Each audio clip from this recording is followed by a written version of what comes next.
I hear you and I see you, unfortunately. Yeah, I know. It's all right. Okay. Is that better? Thank you for bringing him along. I really appreciate it. All right, I'm gonna go pee. I'll be right back. All right. Can you hear me? I hear you. Hey, let me go pee. I can get Okay. back. Okay. Can you hear me peeing? Can you hear that? Unfortunately, I did. Oh, God. Can you hear that? Oh, my Lord. I have to pee a lot. Hold on, I'm almost finished. Oh, wow, I really got to pee. Okay. Oh, some more. Hold on. There we go. Feels good. Okay. Oh, one more. Hold on. Okay, there we go.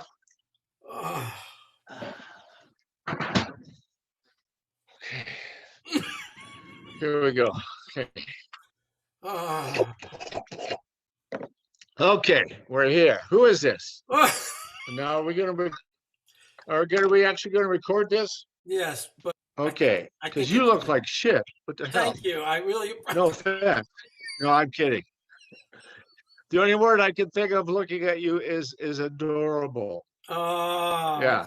No one has called me adorable since maybe the last time 40 years ago. So we haven't started yet, although I'm recording.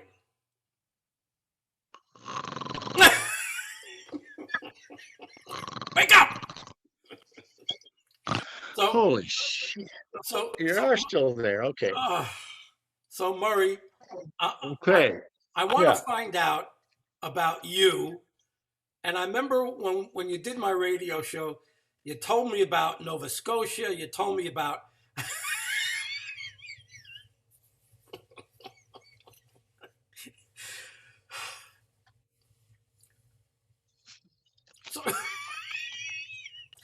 you said you weren't going to do your act. I'm not doing my act. Okay. All right. All right. So I'm just going to start. All right. Okay, go ahead. Did we start this yet? All right. Not officially. That better be first. Okay. Oh, I got an M behind me. M. That's there. See M? Yeah, I see that's that. Murray. And that's Mary. It was weird. Yeah, that's that. Well, my name's Murray. My two daughters are Mary and Maya, and my two exes are Melissa. And isn't that weird? Are you serious? Wow. And I'm trying to get Noreen to change her name to Maureen. Yeah, but she won't. She refuses to. You can't do that. No. What? Oh. Can you see me? Okay. No, you got to stay in the picture. Stay in the picture. Right there. Okay. Perfect. All right, now I'm actually going to start the show now. Okay? So here we go. I'm going to start the show.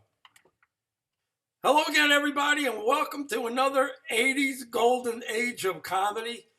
You know, usually I have a 5 or a 10-minute introduction, and I talk an awful lot, but not this time, because there's a very impatient guy on the other end here.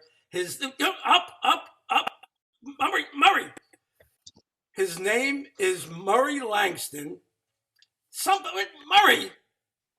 I don't even want to. I'm not going to ask. I don't even want to know. Okay. Is my eyebrow stuck? So Murray Langston.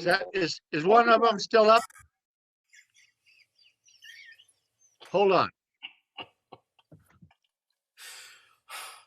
Okay, Murray, let me get this introduction. You remembered my name. I love that. And what is your name? What is your name? So my name is Seriously, what is your 80's name? Who is Golden this? Age of Comedy. Okay, it's Who is this? also Why are you calling me? Do I have to get a restraining order on you?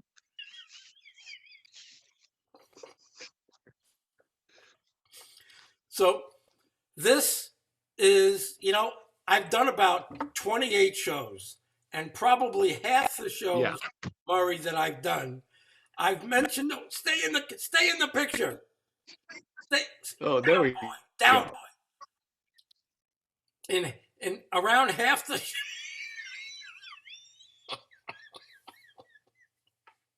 It's right there, Murray, right there, perfect. There. Okay. So This in is half the weird. shows that I've done, Murray, I've said Yeah. the Yes. funniest guy, and don't let this get to your head. But I said the funniest guy in show business that I have personally met. Or woman, depends what I wear. Or woman, depends what I wear. Yeah, Right. is Murray Langston. Yeah. Yeah. Well, thank you. I still can't remember your name. What is your name? So I'm the host. Check Bruce your Starr, underwear. Check Bruce your Starr, I'm the host. underwear. Bruce. Bruce Starr. Oh my gosh. You know who asked about you yesterday? I'm afraid to ask. Seriously, you know who asked about you yesterday? Who? Nobody. Nobody, not a soul. I begged somebody to. Anyway, are you wearing underwear?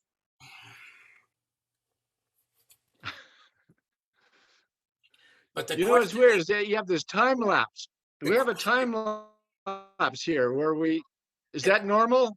it's not perfect, but I'll take it any way I can get you. Okay, okay. I love when you dominate. So, I don't. So I'm Murray. We did a radio show several years ago, about 3 or 4 years ago. I don't remember. And what I remember, We did. Okay.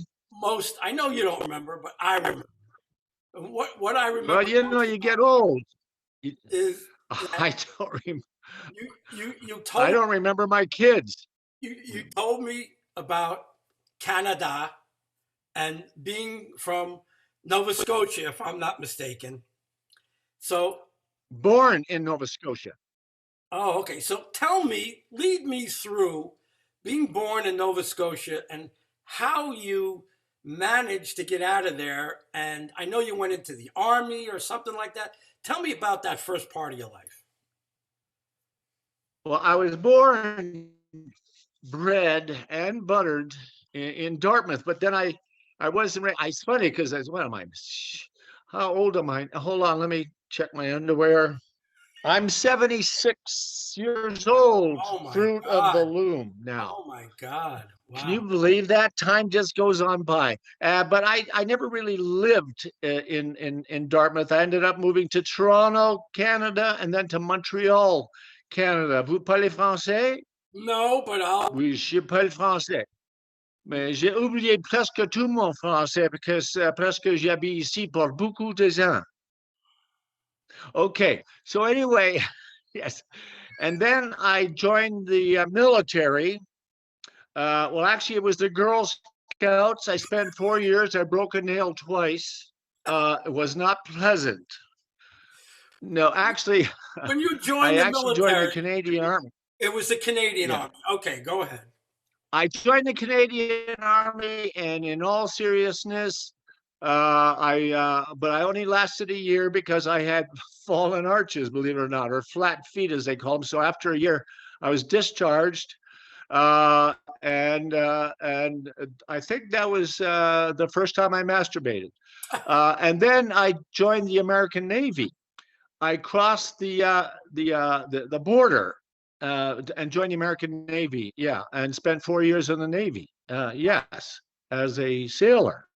So, And then the reason I crossed the border was because as a young boy, I was I wanted to be in show business after like a lot of comics. I idolized Jerry Lewis and his movies then, and I said I want to do that too. Yo, day now, and so I said, B&K, and the only way I can get to California was to join the military, and so that's what I did, and it was a long way to go, but 4 years later, I was in Hollywood trying to make it in show business.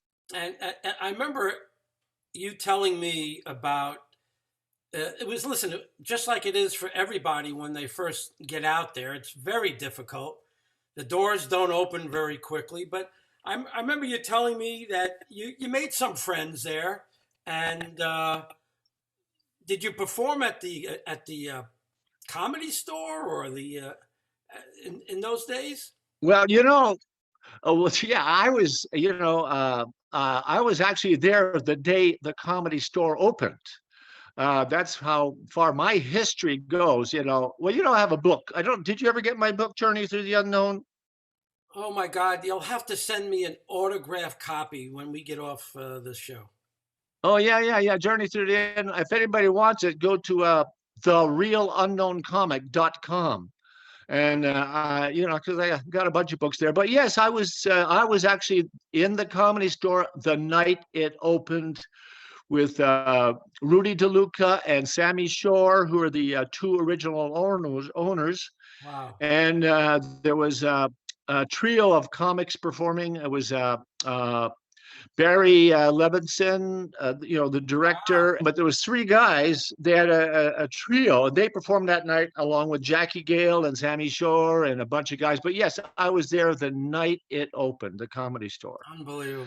And over the years, a lot of people credit Mitzi with the Comedy Store becoming such a huge success because Sammy, walked away from it during their divorce proceedings, and she took over. But the truth is, what created the Comedy Store was the fact that Johnny Carson and the Tonight Show decided to move from New York to L.A.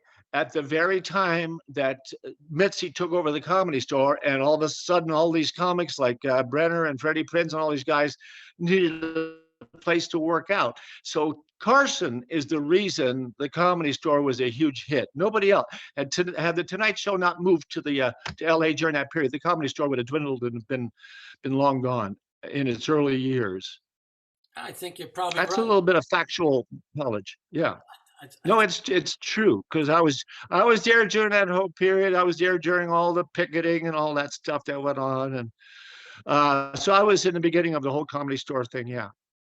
And performed on the stage. Who worked at the one in Westlake or Westwood, and then the San Diego Comedy Stores, and so I did that whole circuit.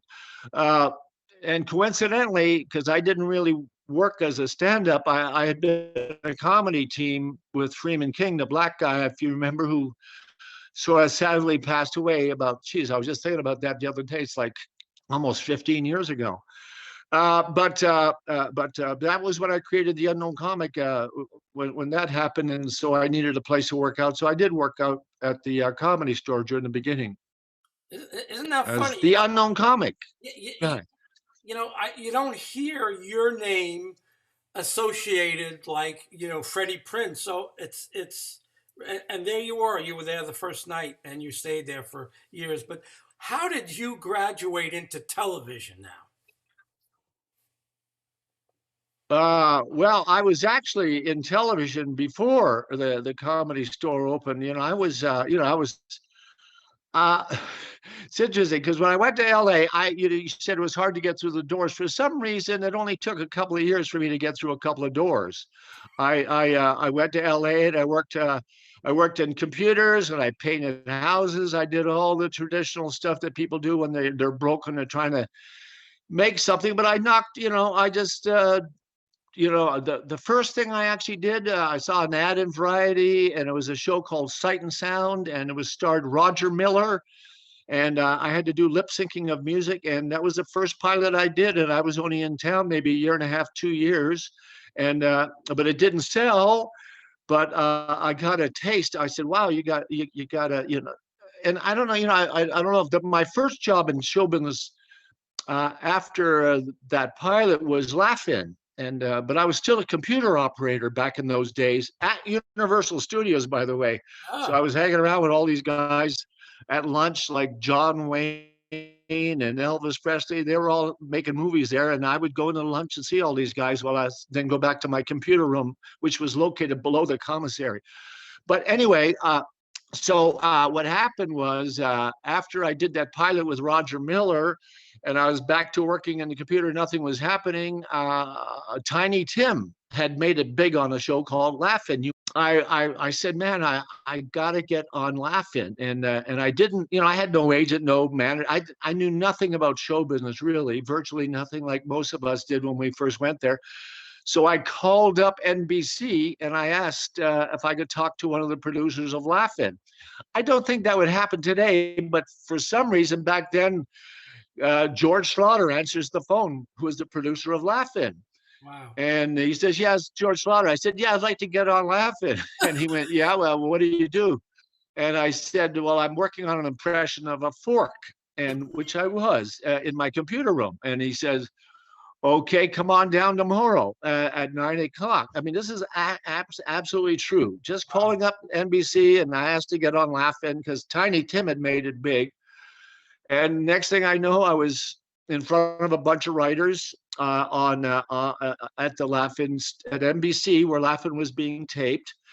And they said, all right, show us your impression. And I did this stupid impression. And all I did was I weighed like 95 pounds. And I just stood there and went dead out, like I was a fork. And it's funny because I hadn't seen that in years. And somebody sent it to me, the actual version that was on Laugh-In. And so they said, all right, fine, thank you. And we'll let you know. And I left there thinking, well, that was it. I'll never hear from them. But a week later, I get a call from Laugh-In saying, report to makeup tomorrow at 1. We'll be filming you at 2. That's how easy my first job. Wow. My second job. And next thing I know, I was on Laugh-In, and I did 3 impressions. And Rona Martin did a bunch of jokes on me, like, I said, yeah, I've got this Discovery of the Week. He's Burbank's greatest impressionist. He's going to do an impression of a fork. And next week, he's going to come on and do an impression of a knife and stab himself with himself. These were actual but anyway, I ended up doing some other impressions that they wrote for me. I did I think a tube of toothpaste and a grandfather clock. So I did several impressions during the Laugh-In. And here I am, I didn't even own a TV. I was still pretty broke back then. So I had to go to one of my computer friends to watch it on Laugh-In. And it appeared, and it was the biggest show on television. And then and there I was, like I said, doing my impression of a fork on Laugh-In. And the next day, I'm walking around the streets like a fork, thinking people would recognize me, like an idiot. And people just thought I was being arrested for shit. But anyway, long story short, the next thing I knew is my computer people fired me because they said, we're training you to be a programmer, and what are you doing on this TV thing? And my union got me back, but then I ended up getting fired for other reasons. And so now I was out back. That's when I started painting houses, because I had no job as a computer operator because I wanted to be on television. It's crazy the way the world and the system works. And but then I started working. I said, well, if I love Jerry, Martin, and Lewis, let me try to form a team. And I formed a team with a couple of people. And finally, I went to Red Fox. You remember Red Fox? Sure. He had a nightclub in Hollywood. Yeah, he had a nightclub called Red Foxes in Hollywood. And so I went there, where I met a black guy named Freeman King, and we started forming a team, and we opened for Red Fox. We had these disgusting sketches that we did, but it worked at Red Foxes. And so again, so I worked there, maybe about 5-6 months, hanging out with all these people, just learning, stuff, how to be funny and stuff like that. And the next thing I knew, some people saw me and Freeman at Red Foxes and had us audition for the Sonny and Cher show. Now, this is a few years later. So I go down to me and Freeman. We go down and we audition for the producers, Chris Beard and Alan Bly of the Sonny and Cher show, as to be sketch artists to work on the show. Freeman and I go down to audition for the Sonny and Cher show, and again, we had no material, just these raunchy jokes that we used to do, raunchy stuff. And the producer, a guy named Chris Beard, says, "Didn't you do the fork on laughing?" He said, I said, "Yeah." He says, "Well, I was a writer on that show." And who knows, all of a sudden they said, "Well, we'll let you know." And so I go, and I was hanging around Schwab's, the infamous Schwab's drugstore back in those days. And I told Freeman, we don't have a shot at this gig. But so I'm at Schwab's, and Freeman calls me the next day and says, "We got the show." So the next 4.5 years, I'm working as a regular on the Sonny and Cher show. Wow. Wow. So yeah. So I sort of got to work fairly rapidly in town, but then I had my 4.5 years of the Sonny and Cher show. And then I worked as a comedy actor on a lot of shows. I worked with the Hudson Brothers, a kid show. I worked with Bobby Vinton, a show. I did a series with Wolfman Jack. I did a lot of work for a couple of years just as a comedy actor. A lot of series. Who else? Geez, a bunch of them. Anyway, I ended up basically doing, I think I did over 800 TV shows during those years. Wow. So I did quite well, but the pay wasn't that big in those days. So you still got, I got paid 15, I think 1,200 a week for the Sonny and Cher show, which I guess comparable today would be a lot. But back then I was making maybe 30,000 a year, which is really nothing, but anyway, so when all of those shows failed, there I decided to buy a nightclub. I don't know if you remember that. I had a nightclub called Showbiz, which I specialized in ribs and also bankruptcy. And so 4 years later, I was busted. 4 years, about a year and a half later, I lost all my money in my nightclub. But it was an interesting place because people like David Letterman, my place was the first place he worked at. Letterman, he lived right a block away from my club on Oxnard, and he used to do a joke there about Oxnard at my club. Deborah Winger, the actress, was one of my waitresses. She came there. Michael Keaton started at my club. In fact, back then his name was really Michael Douglas, and he had to change it for obvious reasons. And I guess he was a big fan of Buster Keaton, is what I heard. But anyway, so a lot of guys at my club. Freddie Prinze used to come in all the time, and a lot of people worked at my club. But after, like I said, a year and a half, 2 years, I lost everything because I just couldn't. You can't. To be a club owner, which I've discovered over the years, you got to sort of be a prick, And most of the club owners that I got to know you got to be an asshole, and they were. But I think that's what it takes to be a successful club owner, because you just can't be a generous type of person. And I was too generous, and anybody needed a drink, they got drinks, you got free food, you got everything. And so that doesn't make a club owner. So I ended up losing everything in that club, and I was broke again. And that's when this TV show called The Gong Show was on the air. It had already been on about 6 months, and I figured I needed some money, and I was in a union from all that television work I did, and I figured, well, if I get on the Gong Show, I'll make myself a quick $250, and I needed the money. So but I didn't want my friends to see me because I'd been on over 800 TV shows, So I thought it was embarrassing to be on the Gong Show from all the work I'd done, and so that's why I came up. So I put a bag on my head. Nobody knows me. I make a quick $250, and again, it lucked out because while I was doing these other TV shows, I'd done shows like The Dating Game a bunch of times.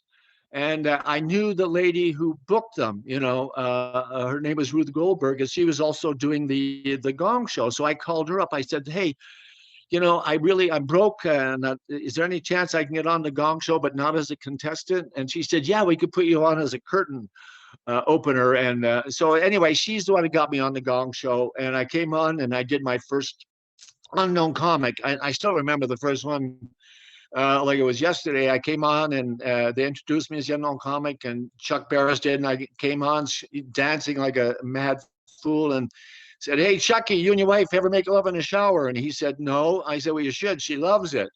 And that got a big laugh from the audience. And after the show, Chuck came back. He said, "Oh, I love that. Can you come back and insult me again?" Now, see, Chuck Barris was because of that's how smart he was. He knew that, he was insulting people. So to have this guy come on and insult him made him look more vulnerable, which is what I did. So I ended up doing like 150 gong shows then. Wow. So you figure 150 times 250, that's over $400 right there. So I was doing well, even though my math wasn't very good. My theory in life for me has always been when your back is against the wall, you come out fighting. And every time my back's been against the wall, I'll come up with something that will propel me a little bit further in my achievements. And it's always been that way. So I ended up working in Vegas for years as the unknown comic, and pretty successfully. And next thing I knew, I went from that to other things. Anyway, I've never become really famous, and I think I'm sort of grateful because my life has been so much fun, and I've had such a great time. And to me, in fact, I just wrote a book, How to Be Happy 98% of the Time, because my life has been nothing but pretty much happy all the time, just having a good time. Unlike most comics you talk to seem to have had miserable lives. Not me. Mine's been the opposite. A lot. And Yeah. one of my best memories, Murray, and I think you'll remember this one. Maybe you won't. Is my roommate Barry Martyr. We were roommates back then. Barry opened up for you, and you took us to Dallas, to the Dallas Comedy Store, the Dallas Comedy Club, for a weekend. And Barry opened up for you. No kidding. And you guys took me along, and it was one of the most fun weekends that if I were to say a whole weekend fun, that was one of my most fun weekends. And it was because of you. You were just. Were you naked? Were you naked most of the time, like me? No. Oh, nothing like that. Okay, okay. No, where the excitement came from.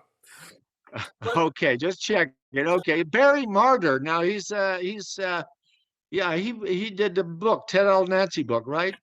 That's right. And he opened for me. See, so many guys opened for me back then, like Drew Carey opened for me. All the guys that became famous that opened Night Court. Harry Anderson opened for me.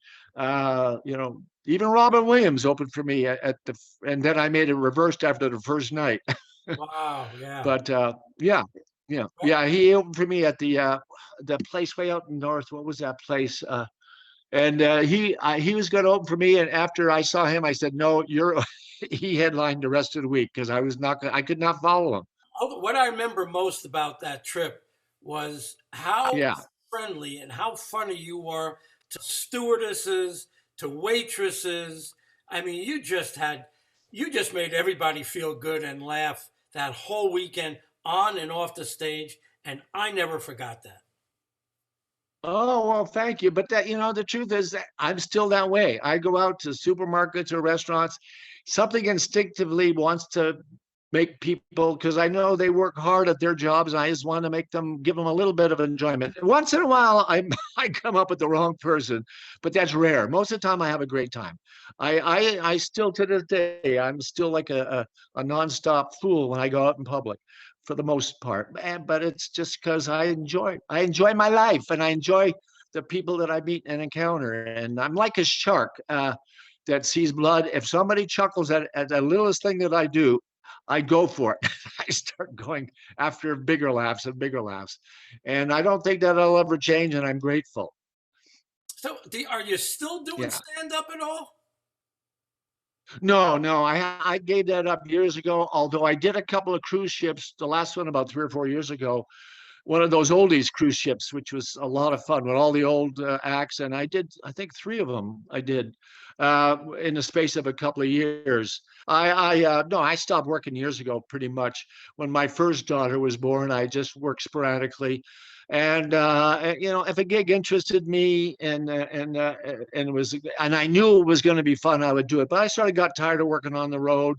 Well, I never really worked on the road much, actually, but even the little bit that I did, I didn't really enjoy going on the road. I'd much rather worked in Vegas. I don't know, they say, yeah, I'm not into astrology, but I'm a Cancer, and they say Cancers are home bodies.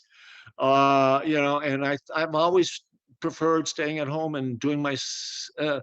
And that's why when I realized that stand-up comedy, I'd learned how to do it, and I was kicking ass in Vegas, but then I wanted to move on. So then I started doing little films and plays and stuff like that, that I just, my philosophy in life is also been change is growth. When you have change in your life, you grow, and you can't help but grow because you have to adapt to new circumstances and new people.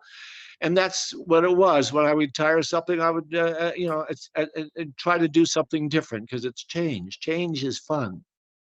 Yeah. Yeah. And sometimes a little change leads to a lot of money. But that never happened with me for some reason. But I never really needed a lot of money. Life is, if you're a little shrewd, I've been very, very fortunate. Yeah. And you're an incredible family man. You put your family first. And that's a beautiful thing. You're really a great guy, Murray. Well, thank you. Yeah.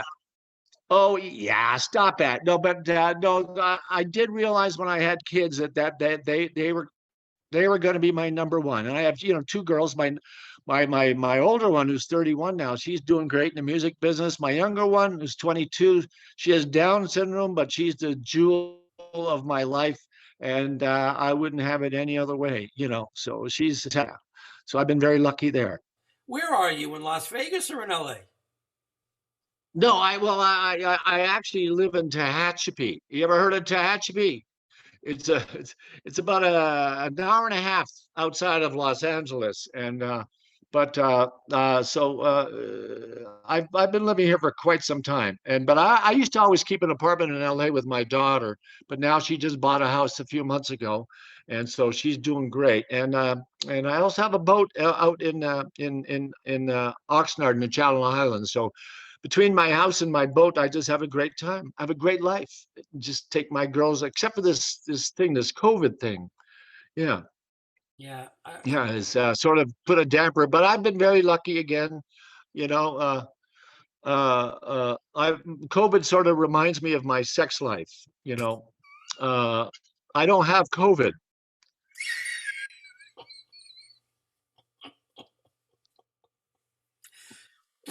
Do I get to meet your wife? Is it your wife? Are you married? No, it's my girlfriend. Yeah, we've been living together for a few years. She's great. She's a fun part of my life, and I'm really grateful to have her. Yeah, at the stage of the game, and even at my age, you know, I can still make love 2 or 3 hours straight without stopping, even longer if she's in the room. But that's another story. Yeah. Oh, Murray, is there any last? I don't want to keep you anymore because this has been great and more than I could have expected. I've always found you to be a pretty decent human being too. So we have that in common. Oh, And like I said, I think I like you more than is normal for a guy to like another guy, and that is a bit scary. But next time, and I want to thank you for the massage last week too. But seriously, next time, no biting, okay? that wasn't me. Yeah. Oh no, seriously, my buttocks have never felt better. Uh, seriously, and also no licking. Yeah, just putting that in. Seriously, but you give a great massage, and I appreciate it, and it's the reason I finally agreed to do this interview. Yeah. Murray, you're the best. If I love you like a brother, I really appreciate you. It's I prefer you love me like a sister. but whatever works. Yes. whatever works. It's just Yeah. fantastic to be associated with someone who's just so naturally funny as it gets, and that's you, buddy.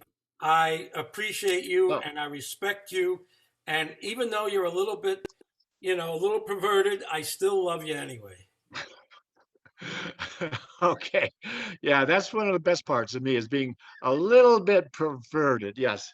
But like I said, only a little bit. And life is enjoy your life, stay happy, stay healthy, and stay silly. That's what I always say. Absolutely, Because and life's too short. I'm going to be showing your book. Maybe we can work out you sending me a book or getting the cover to me, and when I edit the show, I'll Yeah. make I'll make sure that people. Oh yeah, yeah, I will. Yeah. Journeys to the unknown. I mean, it goes through. I mean, been associated with everybody from, in the book, getting threatened by Frank Sinatra, which we didn't get to, spending Christmas Eve with Lucille Ball. How many people got to do that, at Wow, her house? wow, Uh, spending a night partying all night with Elvis Presley. So many. My life has been like a hell of a ride, like I said. So it's all in the book, and it goes on and on and on. wow. But you just got a few snippets here, and also my book, How to Be Happy 98% of the Time, too, for really designed for young people, but it showcases and delivers the reasons I believe I've been happy is for most of my life, and very fortunate. But anyway, therealunknowncomic.com if anybody wants to, and I got CDs there and other stuff that I sell too, to get some money to feed my kids who haven't eaten. How long has it been? We haven't eaten in 3 days, 4 days, 4 days. Yeah. So if they want, help us eat, we had, what do we have today? What do we have for dinner tonight? Oh, okay. Chocolate covered oysters. Yummy. Okay. Take care, buddy. All right, Murray. God bless, man. All right. Love you. Love you too. Have fun. Thank All you right. so Bye much. bye. Bye bye, everybody.